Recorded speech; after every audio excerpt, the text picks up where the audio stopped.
Assalamualaikum.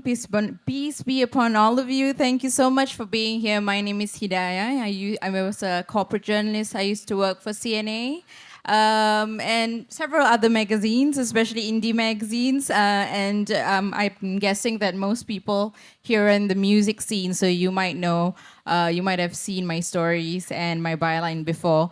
And I am the founder of the Gadis Gila newsletter. Follow us on Instagram at Gadis Gila newsletter. I actually just pushed a story yesterday about 3 very brave, courageous, strong mothers who, against all odds, raised children with autism spectrum disorder, ASD. So I have one of them today with me. It's an honor and a privilege to be speaking with NURUL Jana AMZAH. So NURUL, NURUL's mic is not working yet, so I guess I'll be doing the talking. But what we're going to talk about today, so if you were to go to gadisgila.substack.com, you will see the top story right now. It's about NURUL and 2 other mothers. But today, we're going to move a little bit away from parenting children with autism spectrum disorder, and we're going to talk a little bit about the underdiagnosed population. Who here can guess, make a quick guess, among the population, which group of people is severely underdiagnosed, which means that if they have autism or if they have ADHD and display these symptoms, they don't discover this, if at all, they don't discover this until they are in their 30s or 40s. Is there anyone who can guess? Nurul, you want to make a guess? Sorry, what's the question? The question was... The question was, which, among the population, right, which group of people is underdiagnosed, which means that if they have ASD or ADHD, they are typically underdiagnosed. They don't know that they have ASD or ADHD until they are in their 30s or 40s. People like us. People like us. Because during our time, we don't get to like really proper diagnose, you see. Yes, so people like us. Okay, the secret, the clue is in the name of my newsletter. Somebody, anybody? The name of my newsletter is what? Yes, so who are the people who are often underdiagnosed? Yes, gadis. Yeah, all the women. So, okay, Nurul, I want to ask you first question, okay? For people who have not yet read the story, please go read it at gadisgila.substack.com. But for those who haven't read the story, talk a little bit about the very clear symptoms. You have 2 children. They are sons or daughters? They're sons, right? They're Yes. 2 sons. Okay, so what were the clear symptoms?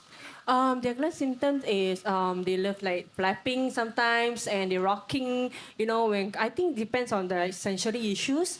So I think that's a common thing. That's the first thing that you will see. So if you see anyone outside and suddenly when they see something, they get very excited. They're flapping. So that doesn't mean they are unsound mind, but that's part of neurodivergent, right? So that's the first symptoms, and they will keep laughing and talking to themselves sometimes, right? Have you ever like came across people like that before? I'm one of them. Zen. Really? Okay, we'll go deeper into that. I talk to myself too sometimes. We'll go deeper into that. Yeah, Okay, so okay. you mentioned that there's more, right? There is more. Things to do with like emotional regulation and like things to do with speech and how they socialize. Tell us a little bit about that. Okay, based on my observation when it comes to my both kids, right? Where they don't get what they want, they tend to like cry to themselves, and then they will like keep rocking their body, and yeah, when they are it's very hard for them to suppress. So especially my second born, so when he's emotional, he tend to like look up and he will, try to suppress his emotions, everything. Trying very hard not to cry. Probably because in his mind thinking like, if I cry, it will show that I'm weak. But actually, as a parent, like for myself, I will tell him, it's okay, just cry. We are human, we need to let it out. So he will cry, so he feel better. So I feel like, we are all the same, but just different. Something else. Mashallah, mashallah. Yeah. So I didn't have a lot of time with this story. If not, I would have wanted to interview the older generation of parents and the younger generation of parents. Right now, both of us, we fall in the category of millennials, right? So we do have a little bit of like knowledge, or if not, we know kind of where to find it. Yes. So for you, during the entire course of raising your children, did you sense that it was more common in boys? Did doctors tell you that, or? I think it depends, but I can see most of my friends, right? They really manage to detect, and some of the mothers are very worried because they see like there's a GDD, growth developmental delay, in terms of their speech. Yeah. But all children are special in their own way. I personally feel that. So sometimes it's okay for us to be worried, but don't overthink. So sometimes actually we are all normal, we just different. Some kids, they just didn't want to talk at all. So please don't be alarmed. Just go for, KKH and get your child diagnosed, a proper diagnosis. We cannot diagnose ourselves, okay? So we need to go for further checkup. Okay. So, Nurul, you talk about your children often. And recently I've had the privilege of having one-on-one time with you, and we've talked about each other and ourselves.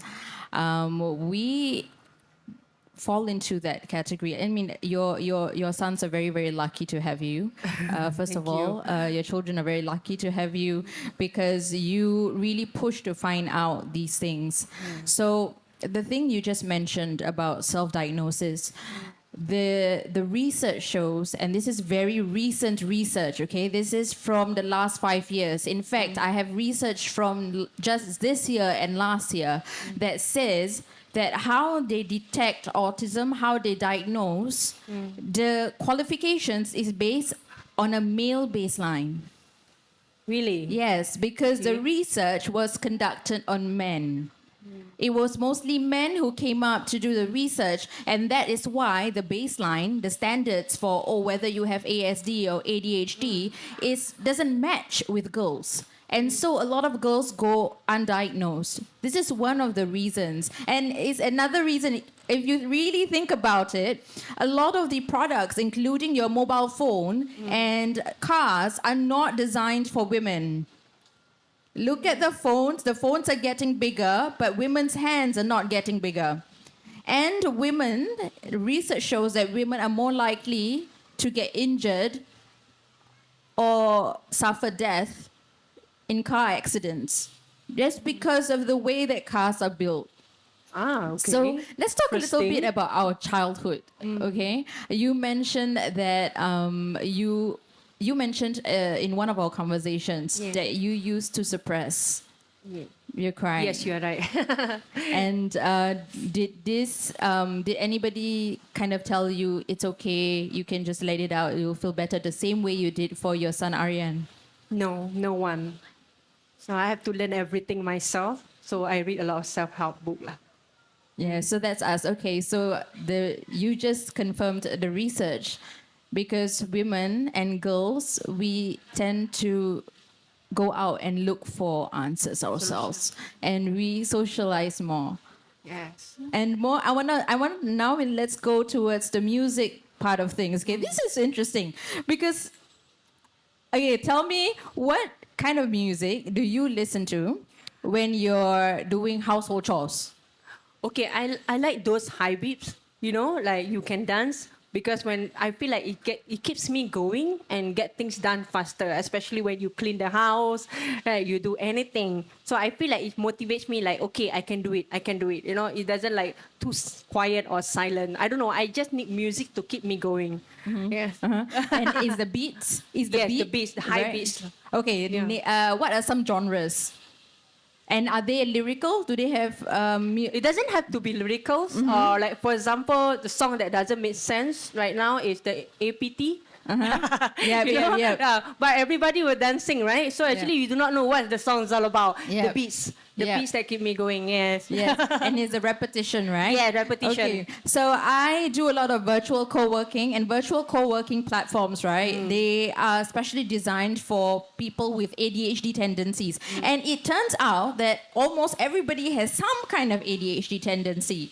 And when the theme of the session is decluttering or cleaning, usually people listen to, can you guess the genre? Okay, so yours is correct. It's the rhythm, the beat, and the repetition, right? With the apata-apata, right? Yeah, yes. Okay, so another genre is house, trance, Yes, correct. techno, Yeah. right? Yes, You see, yes, yes. So these are signs that actually we are both on the spectrum in some way, okay? And I do, like you said, I do encourage people to get a diagnosis, yes, but we have to be aware Yes. that the diagnostics are based on male diagnostics, not female diagnostics.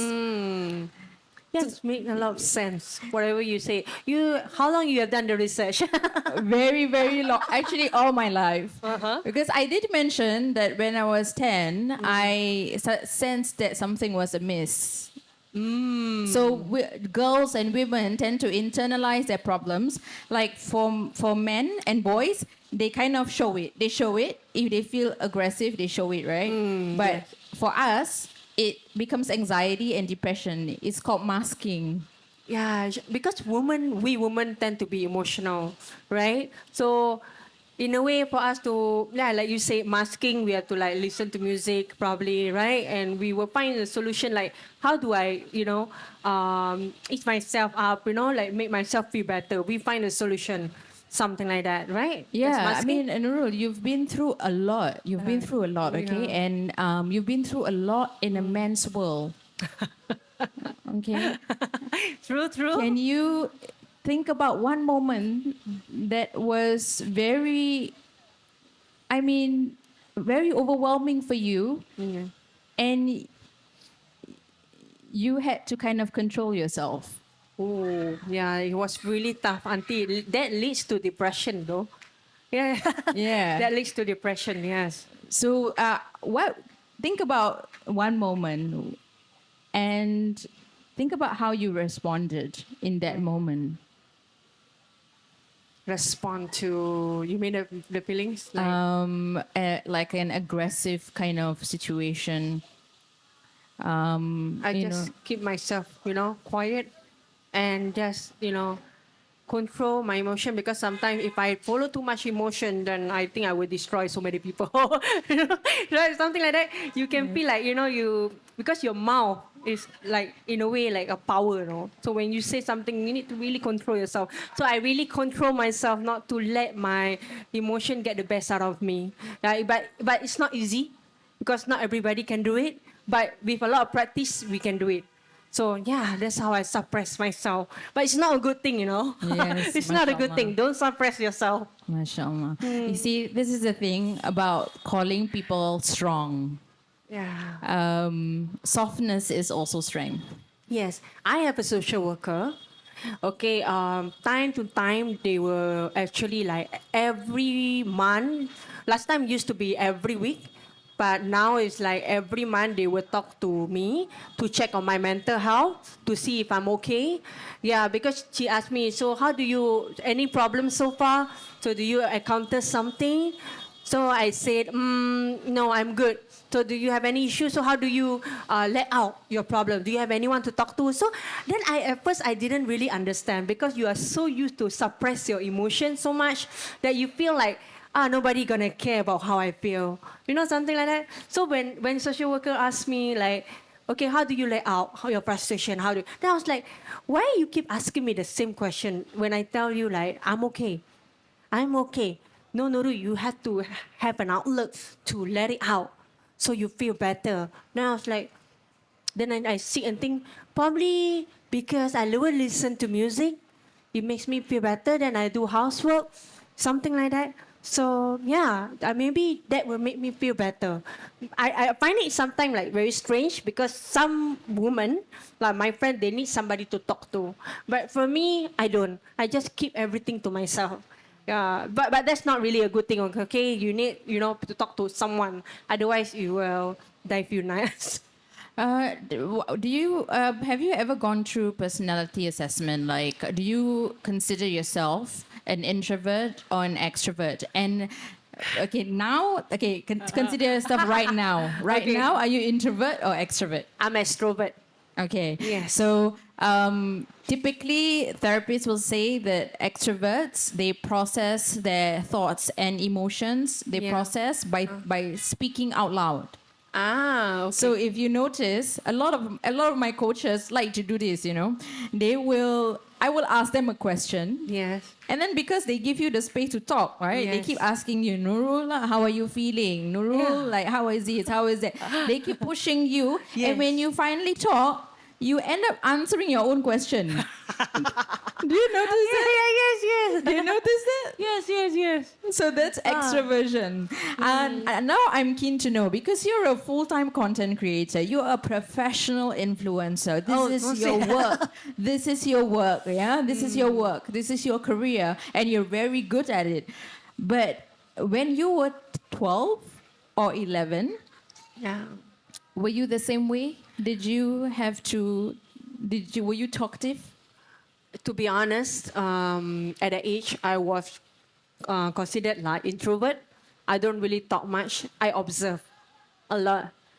Yeah, true. So I don't know why suddenly I become extrovert. Probably like experience wise. Yes. Yeah, right. So I went through this thing called Sahaba matching recently. So it's a personality assessment based on the Myers-Briggs. So, but they then match you. It's Islamic in nature. So what happened was that I kept change. I realized I was ENFP 10 years ago or even more. And then suddenly I couldn't understand how to answer the questions. Yes or no, which one? I ended up being INTJ. Oh. So then I went through the questions again and again and again. And then the coach told me, don't answer as yourself now. Don't answer as you working. Like, okay, when I work, I need to do this. No. Ask yourself, what are you really comfortable with? What really, really makes you happy? And an easy way to answer is to look back at the times when you were 11 or 12, because at that age is when your fitrah or your original essence personality has fully developed. So what happens after that is all circumstantial. Yeah, true. I agree It's all with that. societal Yes. expectations. Yes, correct.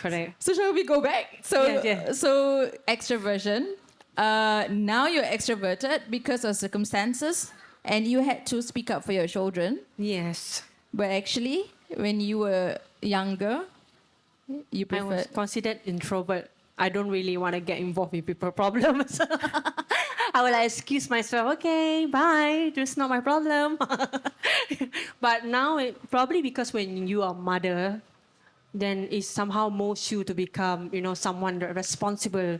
You have to, speak up for your children, because especially when you have a special needs children, they are special, so definitely they need someone to protect them, and you need to speak up for them.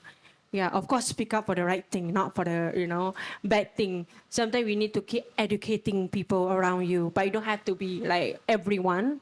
Yeah, so probably that's why we are the voice for our children. That's how I personally feel. But who speaks up for you, Nurul? Who speaks up for you? No one though. No one. And this is very important as well. This is very important as well. And I see that you're not you're also active. You volunteer a lot. Yeah. And I'm really glad that you have. I hope that you have support around you. I was myself. I mean, I think I write this on my newsletter. I do write about it on my newsletter that I was recently divorced. We both have been through divorce, and this is very new for me. This was just last year. I've never lived. You've lived alone for a while now, right? Yeah. So this year was the first time I lived alone, and I'm an extrovert. I need to process and talk to people. So then I realized that once you become a nobody, right? You just tend to, you don't know what to do with yourself. You don't know, you realize that no one actually speaks out for you. It's always been you fighting for others and for yourself. You mean like nobody in a sense, like? For example, if you didn't want to suppress, you just wanted to let it go.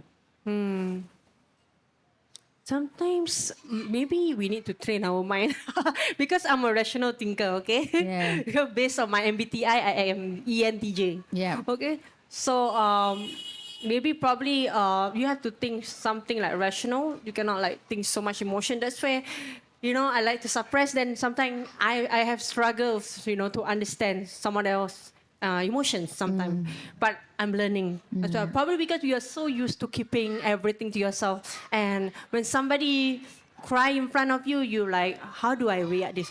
You don't worry, everything will be okay. But you see, that doesn't mean I don't have empathy, that kind of stuff. Yeah. So for me, like I always think of a rational thing, like just be rational on certain things. Something that you feel is not worried to make, you know, to think so much. I don't want to overthink myself because I know that if I overthink myself, it will pull me down. You know, something like that. I love that about you. That was one thing that attracted me to you when we first connected on Threads, right? I think about 1 year ago. Yes. Threads was very, very fun, still very, very natural and organic, good. right? Yeah. And I noticed that you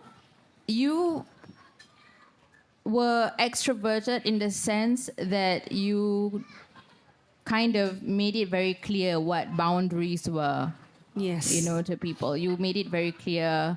You kind of like, yes, I can see the rational part of that.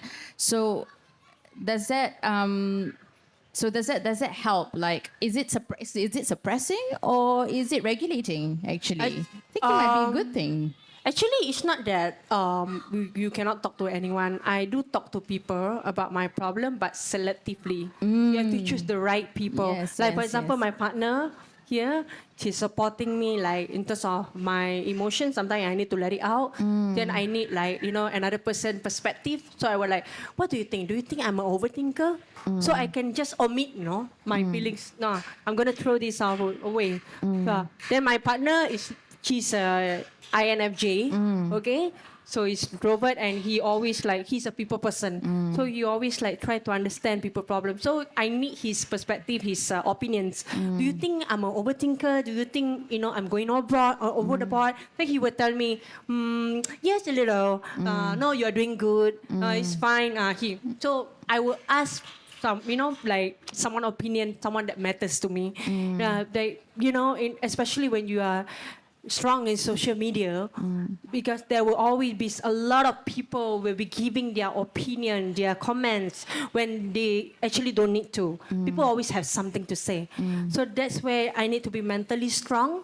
Yeah, but actually I don't really bother. So because these people don't matter to me, so that's why I just, you know, keep going in my life. People who believe in you will continue to support you. People who don't, they will always have a lot of opinions. Just leave it and move on. I love that. Yeah, this is why I really kind of like I'm drawn to your content because I'm a chronic oversharer. Okay. Let's not say that. Let's say recovering oversharer. Okay, I'm a yes. recovering oversharer. Yes. I had to learn. Actually, most of my best friends are Virgos, and Virgos, they are very they're known for having high, Level? very high boundaries. high Yes. And but I don't know why Virgos and Scorpios you know, because Virgos like the intensity and the excitement that Scorpio offers, but Scorpios learn from Virgos boundaries. So I used to be I still overshare sometimes. I'm still learning, and we are almost 40. And we are still learning how not to overshare. I am still learning how not to overshare. So oversharing is another sign of autism. Really? Yes, for women. Yeah, I For do girls. think that, sometimes I'm autism also, but probably not diagnosed. Because academically, I didn't do well during primary school. But when in secondary school, I shoot up and to be honest, it's the best of the best. Yes. And was that really because of the syllabus, or was it the culture, because of the culture?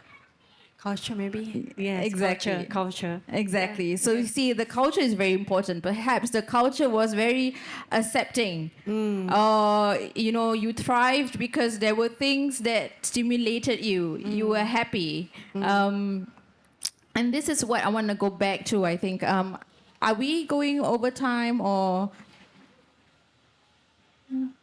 Yeah, how much more time do we have? 20 minutes. We have 20 minutes. Okay.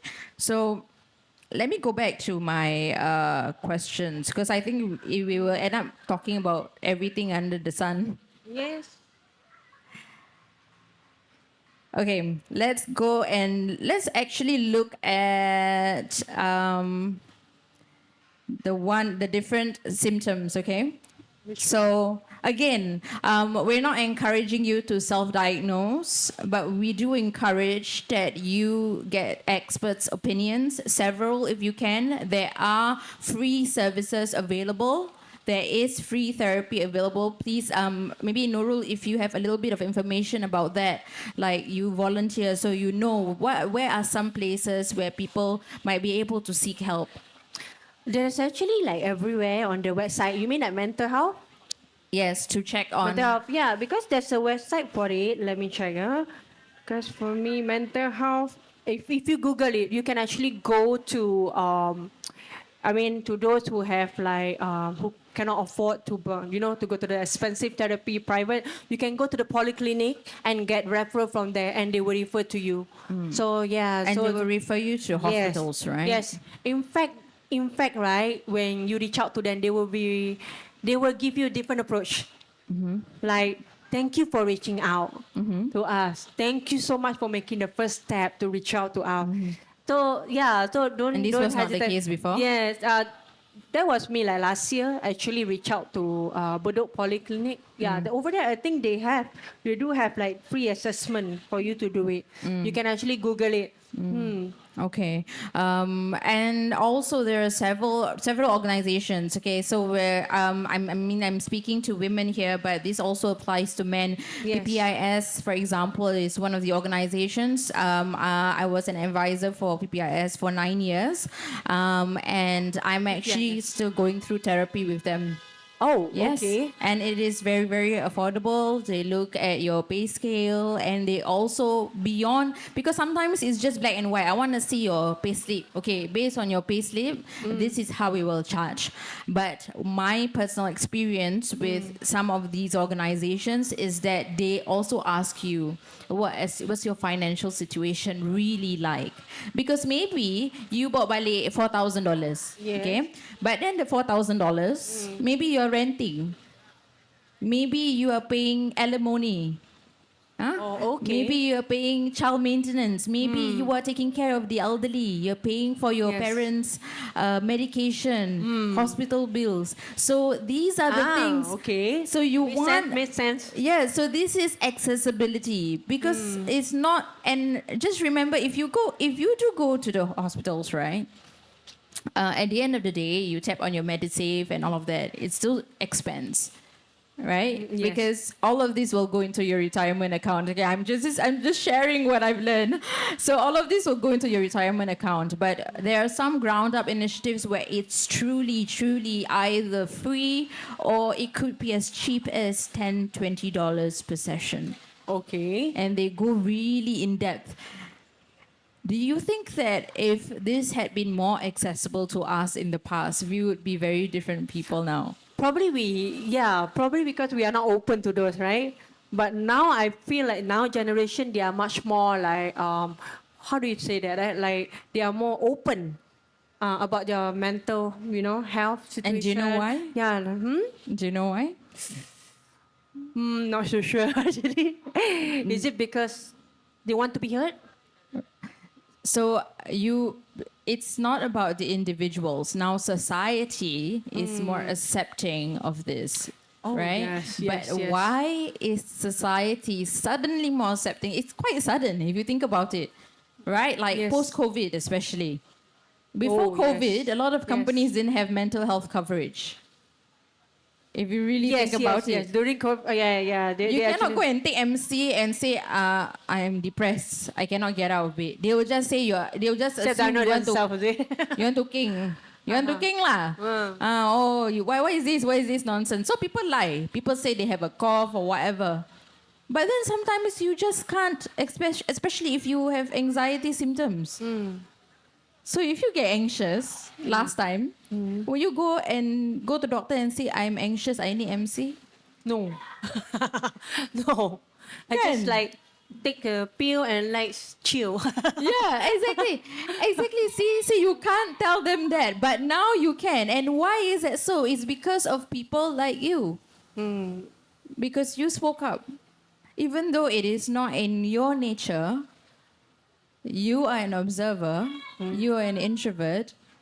It's not in your nature to speak up. But because you have been through so much and you have had to mask so much, you spoke up and you were so loud, and you were among the people that were so loud that the society had no choice but to listen Yes. and to serve.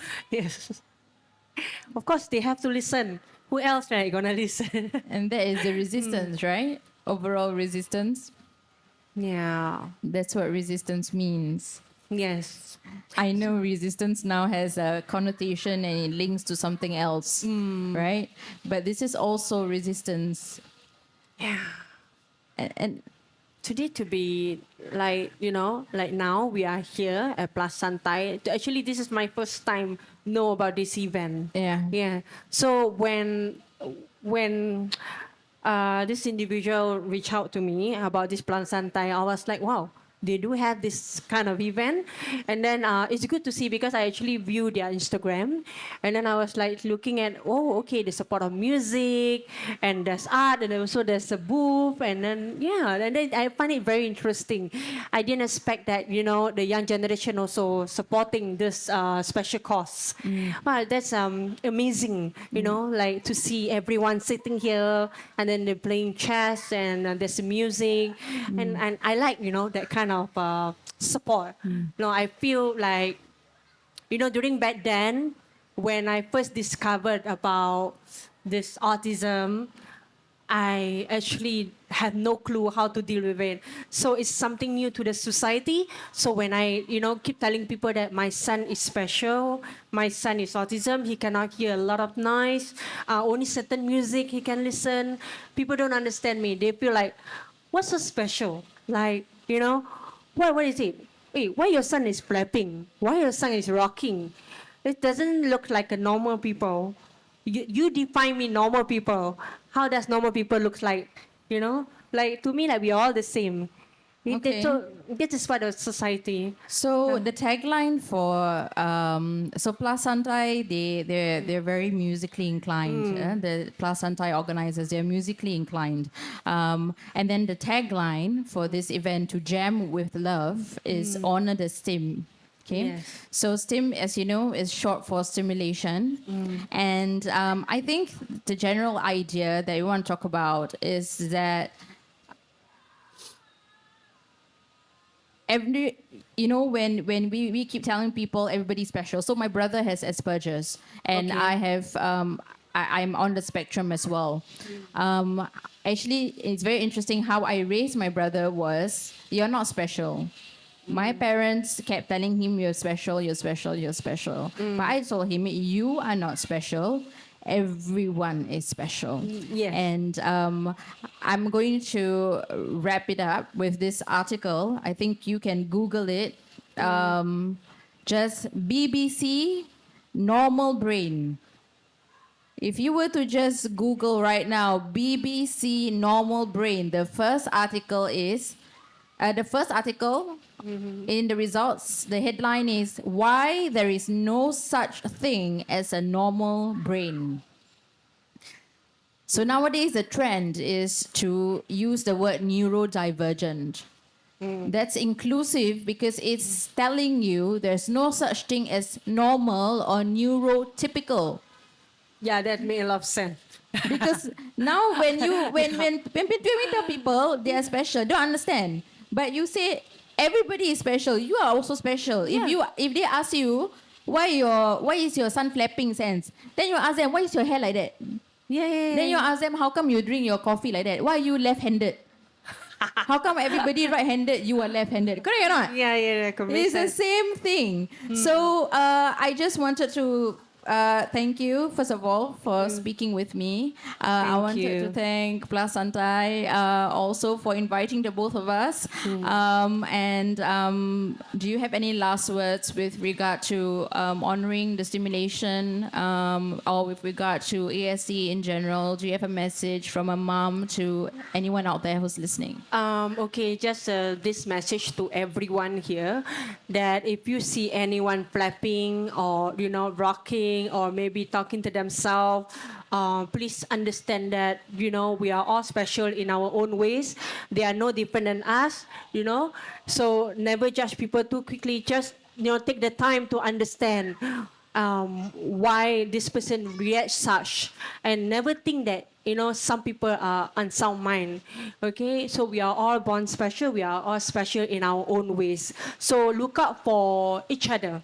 Okay, so I've seen someone who is an adult, I think about 35 years old, in the MRT and keep fidgeting and flapping. So people all stand away from him. So I was the only one standing next to him just to tell him indirectly that, hey, I'm here. You are safe. Then, he stopped like flapping and then he's more calm. Yeah, so never judge people too quick, because you never know in future, in your next generation, you might come across someone like this. So be kind to one another. Take the time to understand. If you do not know what to do, just be quiet and observe. Just make sure that this person don't self-harm themselves. And thank you so much for having me today, PLUSSANTAI, and also Hidayah. Thank you so much. I really appreciate everything today. Thank you. You're so welcome. And just to wrap up, what Nurul said, it's all external. Also remember that a lot of these signs, a lot of these symptoms are internal. They are invisible. They can't be seen. So as she said, observe. And if you need to ask, what can I do for you? What helps? What can I do for you? And that is our responsibility as human beings. Thank you so much for having us again, PLUSSANTAI. Assalamualaikum, peace be upon you. Have a great Saturday and weekend, everyone.